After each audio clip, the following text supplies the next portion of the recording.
नमस्कार दोस्तों, आपके अपने YouTube चैनल आर स्टडी ज्ञान में आपका स्वागत है। तो आज हम अनंत स्पर्श पढ़ने वाले हैं, जिसमें कुछ परिभाषाएं और फॉर्मूले देखेंगे, जिसकी सहायता से हम क्वेश्चन सॉल्व करेंगे। तो ये चैप्टर एग्ज़ाम की दृष्टि से बहुत ही इंपॉर्टेंट चैप्टर हैं और सरल भी हैं। तो इस चैनल पर विजिट करने से पहले इसे सब्सक्राइब करें, लाइक करें और बेल आइकन को प्रेस करें।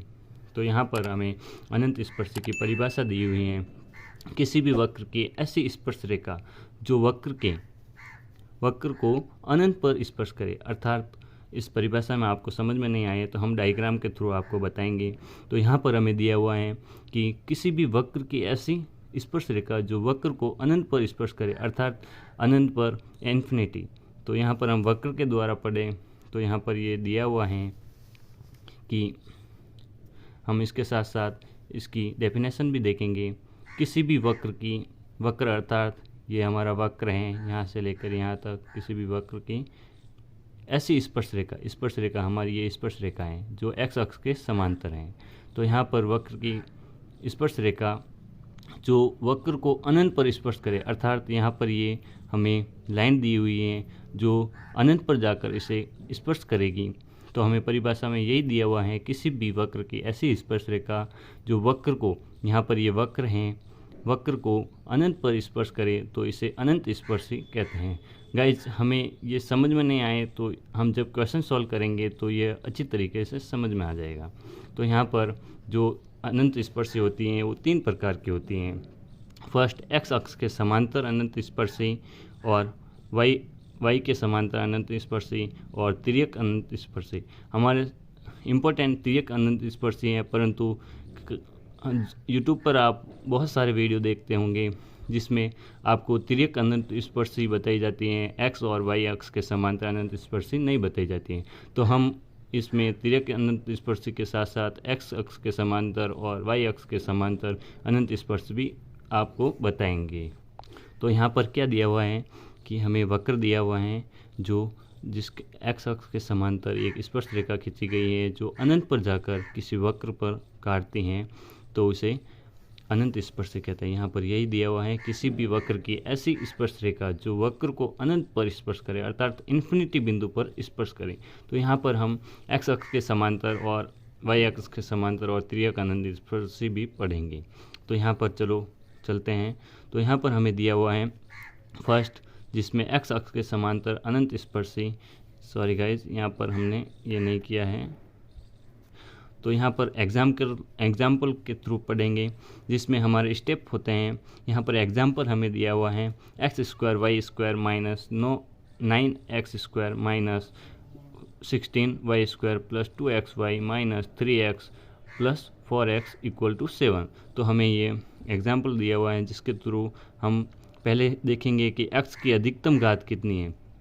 x की अधिकतम घात यहाँ पर 2 हैं, 2 यहाँ तो हम 2 लिख देंगे, और एक्स स्क्वायर का गुणांक अर्थात कोफिशिएंट एक्स स्क्वायर का गुणांक, तो यहाँ पर एक्स स्क्वायर का गुणांक यहाँ पर तो हमें वाई स्क्वायर दिया हुआ है और एक्स स्क्वायर का गुणांक -9 दिया हुआ है। तो यहाँ पर हम इक्वल टू वाई स्क्वायर -9 लिख देंगे और इसको 0 के बराबर कर देंगे, जिससे हमारे पास वाई का मान प्राप्त हो जाएगा। तो यहाँ पर वाई का मान हमें -9 को इधर भेजेंगे तो +9 हो जाएगा, और वाई स्क्वायर इधर चला जाएगा तो 9 का स्क्वायर 3 होता है, तो रूट करने पर +-3। तो हमारे पास फर्स्ट ये प्राप्त हुआ। तो इसकी एक्स अक्ष के समांतर अनंत स्पर्शी हमें प्राप्त होगी। इसकी एक सेकंड कंडीशन होती है जिसमें हमें ये ज्ञात करना होता है, जिसमें ये हमें समीकरण दिया हुआ है 7x³ minus y³ plus 7x square y plus 8xy square minus sign x square minus 8y square equal to 6। तो x की अधिकतम घात यहाँ पर हमारे पास 3 है और y की अधिकतम घात 3 है। हमें y तो चाहिए नहीं, x की अधिकतम घात चाहिए, इसीलिए यहाँ पर 3 है और अधिकतम घात 3 हो गई। और यहाँ पर x³ का गुणांक अर्थात कोफिशिएंट x³ का कोफिशिएंट 7 है। 7 यहाँ पर अचर है, इसीलिए x अक्ष के समांतर अनंत स्पर्शी विद्यमान नहीं होगी। तो ये इसकी प्रॉपर्टीज होती हैं। अगर हमारे पास अचर या आयोटा आ जाए तो x अक्ष के समांतर अनंत स्पर्शी विद्यमान नहीं होती हैं। इसके थर्ड एग्जाम्पल से हम समझेंगे। हमने 2 एग्जाम्पल के थ्रू समझ लिया है कि अगर अचर आ जाए तो एक्स अक्ष के समांतर अनंत स्पर्शी विद्यमान नहीं होती हैं, और हमारे पास अचर नहीं आए और y का मान आ जाए तो अनंत स्पर्शी संभव होती हैं। तो यहाँ पर हमें दिया हुआ है थर्ड एग्जाम्पल में x square y square plus 9x square plus 16y² plus 2xy minus 3x plus 4x equal to 7। तो यहाँ पर हमारे पास x की अधिकतम घात 2 है। यहाँ पर हमारे पास x की इधर भी 2 है, इधर भी 2 है, और x का कोएफिशिएंट हमारे पास y² प्लस 9 है। y² प्लस 9 अर्थात x का कोएफिशिएंट y² है और यहाँ पर 9 है। तो y² प्लस 9 इक्वल टू, यहाँ पर y² प्लस 9 को हम 0 के बराबर करेंगे तो प्लस 9 है जो माइनस 9 हो जाएगा, और स्क्वायर चला जाएगा तो प्लस माइनस 3। यहाँ पर माइनस है इसीलिए यहाँ पर आयोटा आया है। आयोटा को हम इससे प्रदर्शित करते हैं आई और ऊपर डॉट से। तो यहाँ पर आयोटा आया हुआ है जिसका अर्थ ये है, इसे काल्पनिक कहते हैं।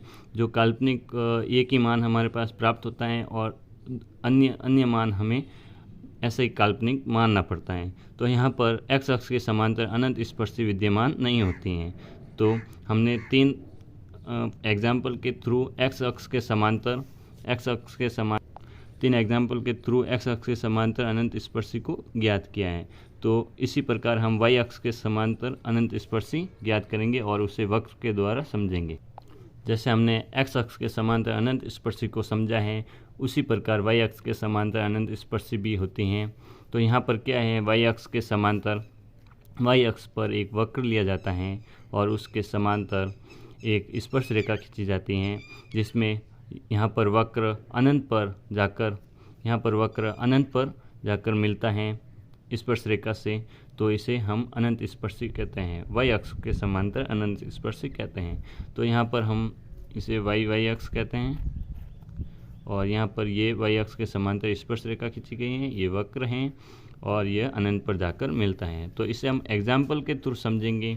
तो यहाँ पर फर्स्ट एग्जाम्पल हमें दिया हुआ है x² y² minus 9x² minus y 16y² plus 2xy minus 3x plus 4x equal to 7। तो यहाँ पर y की अधिकतम घात अर्थात अधिकतम घात स्क्वायर को हम अधिकतम घात कहते हैं, हिंदी में घात कहते हैं और इंग्लिश में स्क्वायर कहते हैं। और यहाँ पर y की अधिकतम घात हमारे पास 2 हैं, यहाँ पर भी 2 हैं, तो यहाँ पर 2 लिख देंगे। और y² का कोएफिशिएंट अर्थात गुणांक, y अक्ष से y² से कौन सा गुणांक हो रहा है वो हमें लिखना है। यहाँ पर x² गुणांक हो रहा है तो x², और माइनस y² से गुणांक हो रहा है 16, तो यहाँ पर 16 लिख देंगे। और -16 को इधर भेजेंगे तो यहाँ पर x² का 4 पर चला जाएगा तो +-4 हो जाएगा। तो हमारे पास ये फर्स्ट मान ज्ञात हुआ है, जिसके द्वारा हमें पता चला है कि वाई अक्ष के समांतर अनंत स्पर्शी स्पर्श संभव हैं। और सेकेंड एग्जाम्पल पर हम देखेंगे तो यहाँ पर हमें दिया हुआ है 7x³ plus y³ plus 7x² plus 8xy² minus 7x² minus 8y² equal to 6। तो यहाँ पर y की अधिकतम घात 3 है, और y³ का गुणांक कोएफिशिएंट यहाँ पर 1 है, जो कि कांस्टेंट वैल्यू है।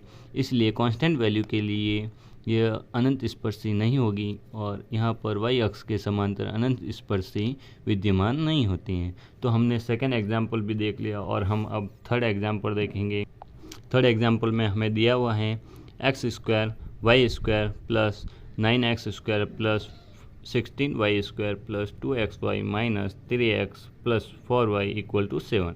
तो यहाँ पर y की अधिकतम घात 2 हैं और इसके कोएफिशिएंट यहाँ पर तो x² हैं और y² का कोएफिशिएंट यहाँ पर +16 है। तो यहाँ पर +16 को x² +16 को 0 के इक्वल करेंगे तो +16 -16 हो जाएगा।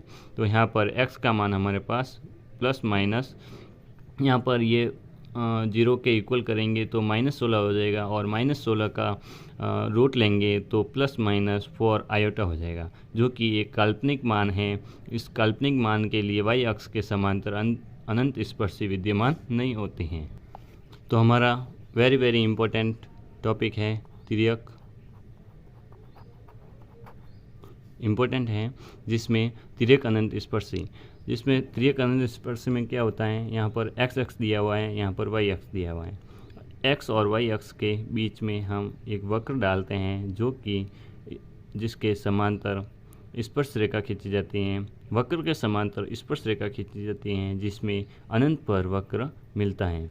तो यहाँ पर इसका नाम इसीलिए है तिर्यक अनंत स्पर्शी।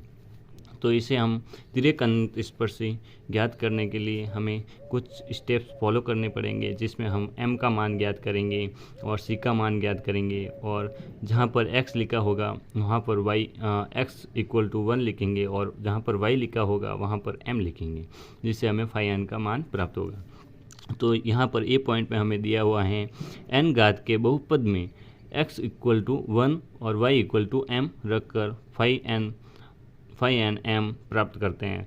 तो गाइज हमने बताया था अभी कि x की जगह हम 1 रखेंगे और y की जगह m रखेंगे तो हमें फाई n ज्ञात हो जाएगा। यहाँ पर n कोई भी संख्या हो सकती हैं, ठीक है। और यहाँ पर बी पार्ट दिया हुआ है जिसमें हम ये तो प्राप्त कर देंगे, इसके बाद ये स्टेप फॉलो करेंगे फाई एन m = 0। तो यहाँ पर फाई n हमें प्राप्त होगा जिसे हम 0 के इक्वल कर देंगे, जिससे हमारे पास m का मान प्राप्त हो जाएगा।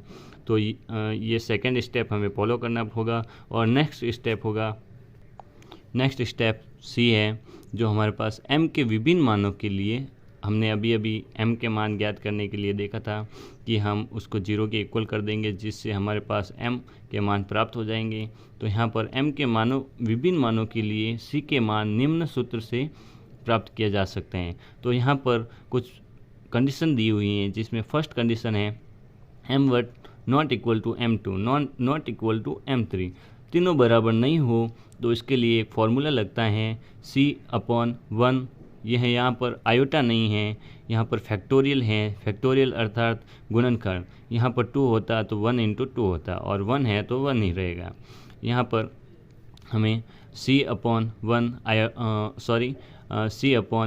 फैक्टोरियल फाई n डैश का अर्थात यहाँ पर है इसका एक बार अवकलन किया गया है, तो phi n dash m plus phi n-1 और m = 0।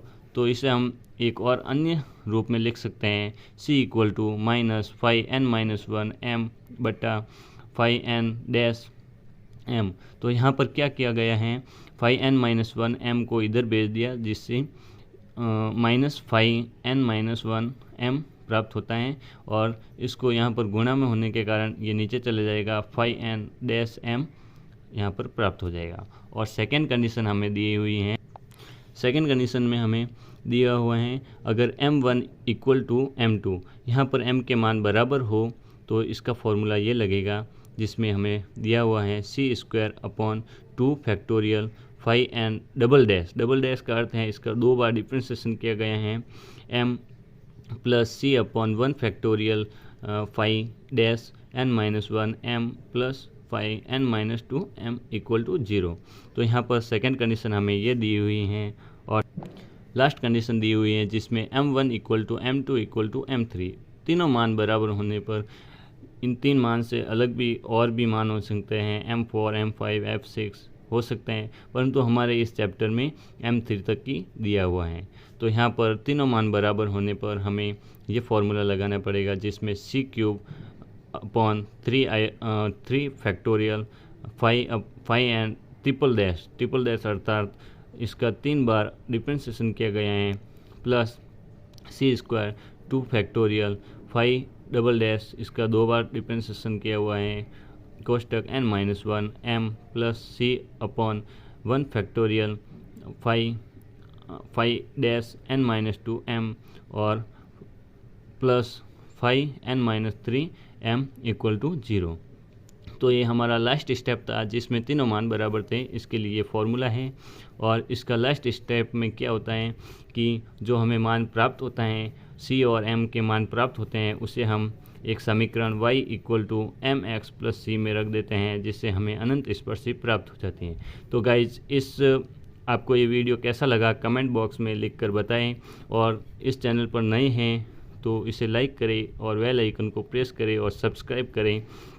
और अन्य वीडियो हम डिस्क्रिप्शन बॉक्स में प्लेलिस्ट दी हुई हैं और यहाँ पर पेडल इक्वेशन का हमने सीरीज़ कराई है जिसमें अन्य लेक्चर दिए हुए हैं। तो हमारे प्लेलिस्ट में जाकर आप पेडल इक्वेशन के सब वीडियो देख सकते हैं। तो गाइस मिलते हैं नेक्स्ट वीडियो में और भी क्वेश्चन लेकर और एग्जाम्पल लेकर, ताकि हम इसे और भी आसानी से समझ सकें। तो थैंक यू वीडियो